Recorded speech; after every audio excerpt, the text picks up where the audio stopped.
Hi guys, thank you for coming and watching another Humble Bundle Choice. September 2020. We're doing Vampire the Masquerade Coteries of New York, as you can see here. And again, this is going to be a Misunderstood Plays, so it's going to be a Let's Play. I'm going to have, depending on how long this is, I might just have this as a part one. So just one part or two parts, depending on what it is. And again, for these Misunderstood Plays, for the Humble Bundle Choice, we're going to be doing either 1 or 2 parts, up to 30 minutes for each part, so we can kind of get a nice view on what the game is. And if it's a good game that I would like to play more, we're going to do a full series of it, right? So let's just jump into the trailer to see what this game is about. And I've already redeemed it and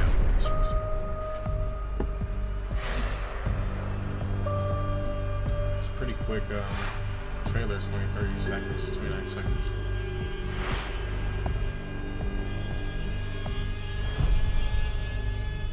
Okay. It's more of a text-based game, I see, but that didn't really give much at all. Because it didn't, I'll just read off of this. It says it's a Vampire the Masquerade Quarters of New York is a narrative experience set in the rich universe of Vampire the Masquerade 5th edition. It presents the struggle for power within two vampiric factions, the Camarilla and the Anarchs, bathed in the night lights of the Big Apple.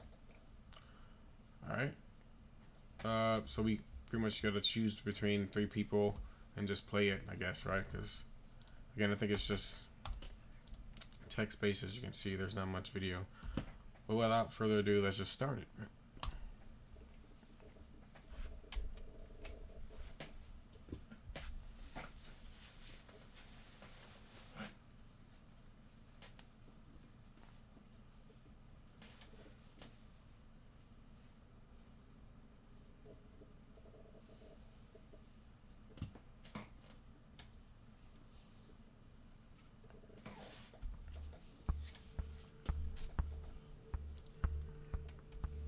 Pretty interesting.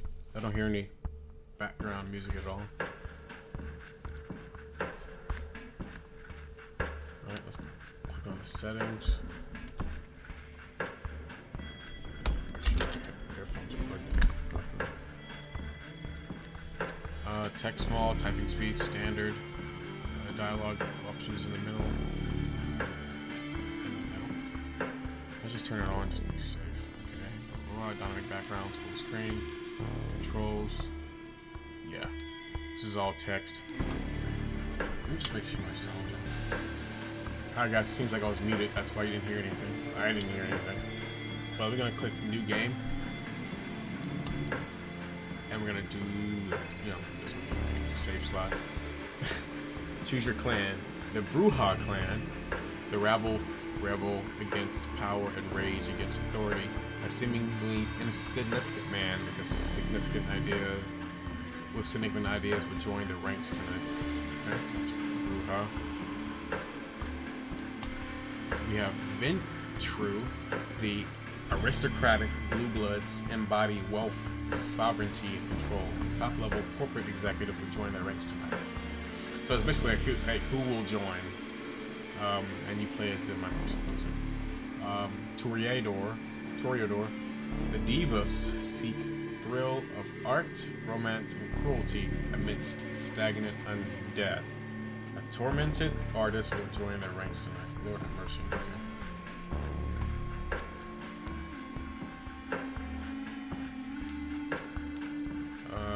What do you think, honey? Bruja, Ventru, or Toreador. I guess these are names, and then we have the divas, we have the blue buds, and we have the rabble.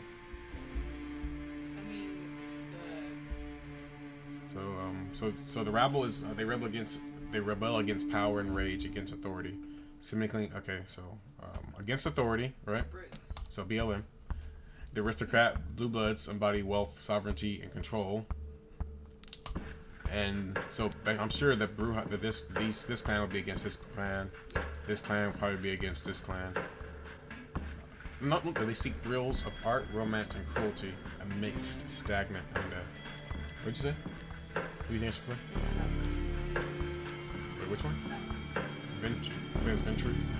Alright. So I'm gonna go on with this clan, Blue Bloods. Choose your name, Amanda. That was already selected, I guess. Let me see. Eric. and Lamar. So I guess these are the actual. Okay. So what should her name be? What, Melanie? Accept. I probably should have spelled it wrong. Everybody else spells it wrong. You don't taught me to believe in fate. Is there audio? Okay, that's just a log. And I guess it's a dictionary. Okay. Had you asked me about the fate back when I was human, I would have told you it's superstitious BS that we are all designers of our own destinies. That belief shattered with the richest woman in the United States. The actual richest one, not a face you could see in the papers, of course. Sank her teeth deep into my neck. It happened in the very same place you're standing in right now, by the way. Fate, you decide. Please, there's absolutely no need to be hostile. Just listen a little longer. See, my mistake was that I flew too close to the sun. It makes sense that my punishment was to never see its glow again. I was incandescent myself. I was hot-ish. I had it all. Money, looks, confidence, connections, men, women, a career, and a spark in my eye, the one you need to be born with. And that's when someone far more powerful than me saw my radiance and thought, that won't do. She robbed me of my light, erupting from within, and gave me a subtle, enduring gleam in its place. She decided that would be fit me much better. She was a 9th generation kindred just like you, an apex predator. She probably enjoyed teaching me the peak of human excellence and a real place in the food chain. It's such an eyesore when you look at some loudmouth braggart and see them for all they really are. The temptation to teach them a lesson can be unbearable, right? Well, my sire's lesson was a lesson about fate. A message saying, you're eternally doomed to be at the mercy of your sovereigns. It almost drove me to destroy myself. What saved me was the ability to reinterpret her teachings. Hers wasn't a message of doom, it was a message of hope. Fate exists. One can shape it if given the right tools. My sire didn't believe my tools were fitting for the job. She considered them toys, and me, just her amusing subject. Well, she's deader than dead now, and I'm still here, standing right where she stood when we first met. You may have wondered how I've learned about your arrival to JFK Airport. My answer is, of course, destiny. As luck would have it, today happened to be a day some of my associates were expecting the coffins. Driving you here straight from the plane and having you wake up in such an unfamiliar place was a little desperate, and I do apologize for it. But it's so rare for you to visit New York. 3 times in the last 15 years, was it? And you're never eager to inform me you're here. I understand you still have that meeting on 53rd Street later tonight, so I'll provide a comfortable transport. I value our relationship very much, don't get me wrong. But it's precisely because I value it that I'm going to ask you to repay the favor you owe me. You're the only one I trust to do the job well, without attracting attention. You might think I'm crazy, asking you to breach the rules of our society like this. You might think it's impossible to get away with it, unpunished. But this is New York, and I don't know about the other cities, but in this one, fate really exists. And right now, it's smiling in your face. This is how it begins. Your phone rings. It's your boss. Again. The setting sun that filled your high-rise office an hour ago is gone. The city looks like an ocean of light from up here, spreading for miles. You pick up. You're about to call it a day. Forget about the world of fintech and decompress at home. No dice. One of the investors wants to meet you. His voice is always a perfect mix of authority and sleaze. He'll come by the office, your office, in an hour. You look at the clock. An hour? He's got to be kidding. Yeah, I know, but stick around. He's a heavyweight. You won't make a good impression. Fine, you grit your teeth a little. The boss hangs up. 2 hours later. 2 hours. Might as well pour another coffee into yourself and figure out how to best use this to your advantage. You suspect everyone knows that, no, you're actually not happy with your current position, that, in fact, you feel squished against the glass ceiling that comes with the territory. Sure, your idiot superior may have gotten a job only because he's a CEO's golfing buddy, but you? You're going to put an unholy amount of work into your advancement. Times where you'd laugh off the idea of staying at the office until 9 p.m. You had a partner to go home to. The nightly Netflix and chill ritual to perform, complete with pizza or Chinese takeout. Ever since you moved up the ladder, though, your hours have only gotten longer. Food? Mostly at the company cafeteria, sometimes takeout, always in a rush. You praise the heavens for your crazy metabolism and dread the day it finally decides to give up. Rest? At this point, the cleaning lady who takes care of your apartment probably spends more time in your bedroom than you do. You flash back to your boss quoting Shakespeare to impress his new, extremely attractive and uncomfortably young secretary. For some must watch while some must sleep, so runs the day, the world away. Drinks, mostly with colleagues, and they all pretty much hate you at this point. Another flashback at the time, the most profitable quarter in this company's history. Still, the board decides that layoffs were in order. Your boss didn't feel like letting people know in person, so he passed that privilege on to you. Gotta hand it to him. He always knows how to pick his battles. But maybe, just maybe, tonight's the night it's all gonna change. You decide to play the good looks angle. Nothing too slutty. You leave your blouse slightly unbuttoned. Check if your ass looks good as you remember in your pencil skirt. Mirror says yes. It's not something you made me play her. It's not something you're proud of, but you've become too jaded to care. Knowing your luck, the investor is going to be one of two types: a self-obsessed Musk wannabe in his 20s, or a fat old pervert drenched in cologne. You hear the elevator ding. Time to get this show on the road. You take one final look in the mirror and fix your hair as the footsteps echo across the empty hallway. The man who approaches your office is not what you expect. He's slick, to be sure, but he seems a bit more refined than your usual company man. Expensive suit, matching tie, and shirt, confident in his stride, surprisingly good looking. Look at his face. No. Good evening. Hope this unforeseen visit isn't too much of an inconvenience. God, that voice. You're taken aback by how smooth and strong it is. What was that smooth and strong when I said it? Sure. And his eyes, still blue, cold, intense. He's all business, professional, teach you in a manner that's appropriate to your stature. When he speaks, he actually looks you in the eye, and not at your cleavage. He asks some questions about your work, tells you how he noticed your input after talking to the CEO, another golfing buddy, and comes charmingly close to calling your boss an incompetent doofus. All the while, you try to guess his accent, but can't quite place it. European? Sure, but from where? I know I've kept you long enough, but would you indulge me and join me for a drink? Of course, for a minute there, it seemed like he wasn't that kind of guy, but what the hell, go with it. He seems nice enough. Besides, it's not like you have other plans. The investor has a limo waiting downstairs, and the driver takes you to a high-end restaurant in Williamsburg. A seat is waiting for you at the deluxe lounge. It's just the two of you. You talk about this and that. Your companion seems to have a knack for history. Because he lived it. So, tell me, what would you do if you had a full control of the company? You almost choke on your wine. This is your chance. You say what's been on your mind for months, but hide it behind a veneer of professional corporal babble. Refocusing. Listening to your instincts for once. Restructuring. Kicking out your boss. Aggressively pursuing new markets. Getting the heck away from all these horrible people. He likes the sound of that. He leans forward. His eyes flash with intensity and something else. A strange emotion that wasn't there before. You'll do just fine. The music was perfect for the way he said it. His words echo inside your head as you black out. You wake up, God only knows how much later. As you try to piece together what happened, you hear a familiar voice. The investor, or whoever the hell it was. He is, talking to someone. You suddenly recall snippets, fragmented memories. His sapphire eyes intently locked with yours, his teeth suddenly longer and sharper. And something else. A feeling in your neck that takes you back to the last orgasm. A company trip to Florida, a sweaty room, the cutie from HR who doesn't work there anymore, and the darkness. Yes, I'm done here.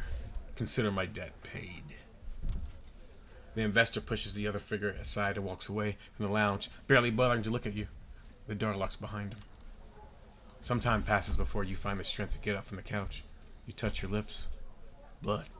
Did that a-hole hit you? You try to stand up, but your head is pounding and your stomach is like a heavy knot pulling you down. You didn't have that much time to drink. He must have spiked your wine. This is bad. You frantically check your clothes. Pristine. Doesn't make any sense.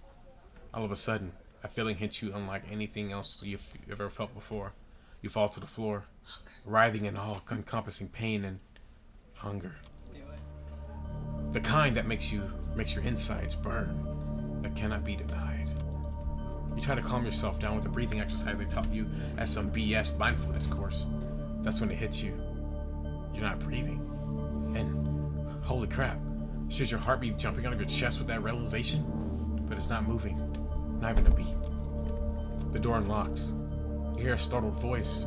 A young man in a waiter's outfit, his accent thick with an Eastern European harshness, leans over and asks you if you're alright. I'm glad I didn't have a quote for that because I had no clue how to even say that. For a brief moment, you wonder what the heck he's doing here. Everything is wrong. Then his smell reaches your nostrils. It's intoxicating. Everything feels right again. He holds out his arm to help you stand up. You grab it firmly with both hands and then you bite down. You sink your teeth right next to the old school pin-up tattoo of Rita Hayworth on his forearm. It takes you a moment to process what you're doing. A part of you wants to break away, but a stronger voice implores you to keep drinking. One thing becomes clear. You're definitely enjoying this. He only struggles a little and quickly falls to his knees. You can see his eyes now, pale blue and confused. You only bring yourself to let him go once he collapses onto the floor. Your bite leaves a mess on his forearm. Poor Rita, all bloodied, missing half her face. Did you just drink this guy's blood? You spat out a piece of torn flesh. That's why? Where? What was in the fucking wine? Barely able to focus your heart and your lungs, still motionless. You reach for your phone and dial 911. 911 operator, what's your emergency? My heart stopped. I can't breathe. I killed somebody. I killed somebody. I think I just killed somebody, Melanie says. Ma'am, I need you to calm down. Where are you right now? The door to the lounge swings open. The man who enters is not the one that brought you here, though there are similarities. He's tall, for one, broad-shouldered, handsome, dressed in an immaculate suit, but his skin is darker, and the look on his face tells you he is not here to negotiate a deal. He notices a smartphone in your hand. Pass me the phone if you want to live, says the stranger. He didn't really say that, did he? Yeah. The man's voice is persuasive, calm, but carrying clear threat. He's got the aura of a viciously efficient corporate shark. You find it hard to argue with him. Ma'am? Hello? I apologize for wasting your time.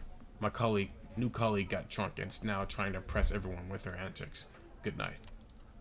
He disconnects the call and places your phone in his pocket. For whatever reason, you can barely take your eyes off the stranger. As hypnotizing as his presence is, though, it is also highly discomforting. Good evening, miss. I'm here to pick you up. Call an ambulance. Pick me up? Who are you? What would Melanie say? Oh, it's finally time for you to play? Who are you? Okay. Pick me up, call an ambulance. Who are you? I'm sure he's a limo driver, but let's see. I'm your guide through this perilous night. The stranger approaches the waiter, examines his body. Critical condition, but he might live. Anyway, he then sets his sights on you. I know this is all new to you, but I've dealt with hundreds of strays like you, and going by experience, they tend to fall into two categories. First, there are the smart ones who carefully obey my every word and don't try to pull off anything stupid. I always get them where they need to be, safe and sound. And then there are the dumb ones. The punks who thought they could take me on. The wise guys who tried to contact somebody secretly and without permission. The troublemakers who tried to run off and make a scene. None of them got to their destination in one piece. In fact, most of them never reached their destination at all. His voice becomes slightly bored and monotone. You can tell he's given the speech before, like dozens of times. So you see, while I generally consider myself pretty smart, I'm also a Mets fan. It's one of my true weaknesses. One that inspired me to come up with a 3-strike system when dealing with punks like you. If you get on my nerves once or twice, well, I understand. Not all of us perform well in stressful situations. But cross me 3 times and you're out. No excuses, no forgiveness, no mercy. As he's talking, he slowly approaches you, adding a bit of theatrical swagger to his walk. Eventually he leans in, deliberately invading your personal space. You realize it's a test. He's daring you to do something about it.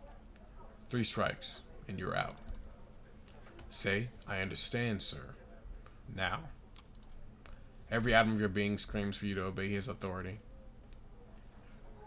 Selection, I understand, sir. You, sir. What are you even talking about? Not what are you even talking about? This is stupid. I go with I understand. I understand, sir. Stick to that tone and you'll do just fine.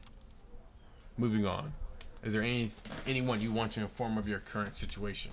Tell them you're alright. He flashes his fangs briefly, and for some reason the sight of sends a chill down your spine.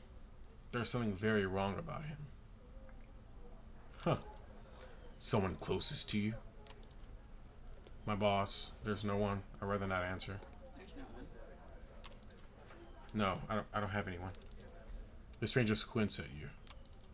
No family, no lover, no friends, nothing. A job. Your blank stare tells him the whole story.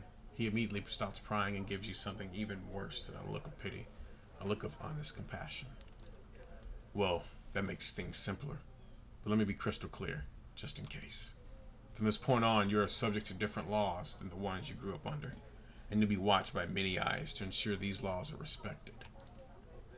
You are forbidden from letting anyone know that you're still alive. You are forbidden from showing your face anywhere they know you. If anyone comes looking for you, it's over for both of you and them. That practice tone again. You put on your poker face and listen in silence. So unless you want your boss to end up at the bottom of a Hudson, I suggest you cooperate. Don't tempt me. He smiles, revealing his fangs again. There's something absolutely sickening about it. Suddenly you feel overwhelmed by a sense of exhaustion. You pass out. When you regain your senses, you find yourself in the stranger's arms. The man is holding you as you would a spouse who's had a little too much to drink. You try to break free, but he holds you close and gives you a cautioning look. Only when you cease your struggling does he let you go. Only now do you notice this change in scenery. You find yourself in a fancy lobby, right next to the elevator. The place is virtually empty, save for a single concierge and some cleaning staff. Your companion gestures at the concierge as you pass. He picks up the phone. The elevator arrives, the door opens, and the man motions toward the cabin. After you. I'm gonna scream. I'm not going anywhere. Where are we going? To a safe place. That's all you need to know. Trust me, you don't want to make this difficult. Just get in. Call for help, demand to be let go, step inside the elevator. Going against your instincts, you enter the cabin. Smooth jazz is playing over the speakers as the elevator starts its ascent. You are dazed, panicky, but somehow locked in place. On the one hand, you find the stranger's presence oddly soothing. On the other hand, you can feel your body tensing up with stress. You can't help but think back to the young waiter, the doe-eyed look on his face, the confused look he gave you just before. No, it's better not to think about it. Plus, you have other things to worry about, like the fact that you're being kidnapped. The cabin door opens to the same garage you arrived at with the investor some hours ago. Man shows you a black Cadillac Escalade. I know what you're thinking. Getting into a car with some strange man. Boy, sure seems like a dumb idea. Maybe I can make a run for it. I might be able to lose him. Just let me be perfectly clear. Your best bet is to get in, relax, and enjoy the ride. The waiter. What do you want? I have money. you think that waiter upstairs is he gonna be alright? Yes. You look him in the eyes and can immediately tell he's lying. No more questions. Get in the car. Please. He seems like the worst idea ever, but the man's made it very clear that you have no choice in the matter.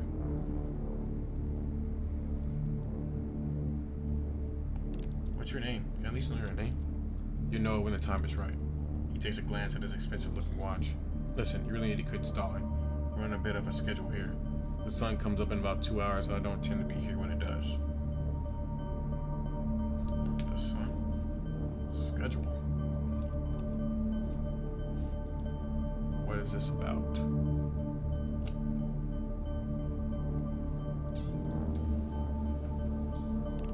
Schedule. What schedule? The kind that keeps you alive to see another night.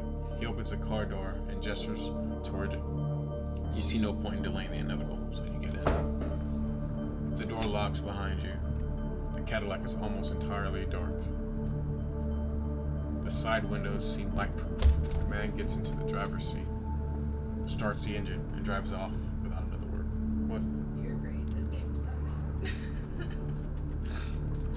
I mean, it's a narrative type of story. It's a narrative type of game. I read a book. How am I alive? Is this a book? Is a graphic book? Okay. Yeah. Think about that book. Yeah, you're right. You're right. Well, a lot of people love these types of things. This man gets into the driver's seat, starts the engine, and starts it off without another word. How am I alive? Is this a joke? Or did I die? I don't think it's a joke. Obviously not. How am I alive? Did I die? Yes. Did I die? Depends on your definition of death. Listen, I realize that you have many questions. Tomorrow you will get some answers, but tonight you need to do what I say. And right now, I need some quiet. Please. You feel too confused to protest. You stay silent for the rest of the ride, even as more questions bubble up to the surface. One of them being, did you actually kill someone tonight? Staring out the window, you find it hard to focus and quickly lose track of where you're headed, and can only tell that you haven't left Manhattan. Another underground parking, almost featureless, empty. The car stops and the man opens the door for you. We're here. The stranger walks you to a nearby door. He opens it and motions at you to get in. Go on in. Make yourself comfortable. If you get hungry again, take a look in the fridge. I'll pick you up tomorrow and you get your answers. It's like a pint of blood or something. Ugh. Behind the door is a small room. No windows. Just a simple bed and a single light bulb hanging from the ceiling. A small fridge is humming away in the corner, accompanied by a rattling AC fan in the wall. You're leaving me here? It's not happening. Where are you going? I'm sure he has a schedule. That's it? You're gonna leave me here? That's it. For now, at least. Look, this room is your best chance of seeing another night. I realize you've been at a problematic situation, and it's not entirely your fault. Cooperate, and you might still make it. You will learn more tomorrow, but for the time being, get in and get cozy. He gestures inside the room. Step into the room. You step inside the room. The stranger nods. Good night. He locks the door behind you. It looks very sturdy. You open the fridge. There's a single plastic bag there filled with red liquid. No label. Tomato soup. You feel sick to your stomach. Best to leave it for now. You lie down on the bed. It's a simple mattress on a metal frame. At least it's not too filthy. You think back to how this evening began. This investor. Is he friends with the dark-skinned stranger who picked you up from the restaurant? What happens now? Unable to relax, you spend an hour or so playing out various scenarios in head. Eventually, you decide to give in and let exhaustion take over. Whatever tomorrow brings, you'd rather face it well rested. Plus, there's no way to tell your bodies that after tomorrow, that maybe some restaurant style of peg of conscience. Someone will notify police. Someone will find you, right? All right, I'm just gonna end it here. Thank you for joining me on this. I might have a part 1, part 2, depending on whether my wife decides that's a good idea or not. Take care. Thanks for joining. MsundrstdPlays, Humble Bundle Choice, September 2020. Take care. Bye.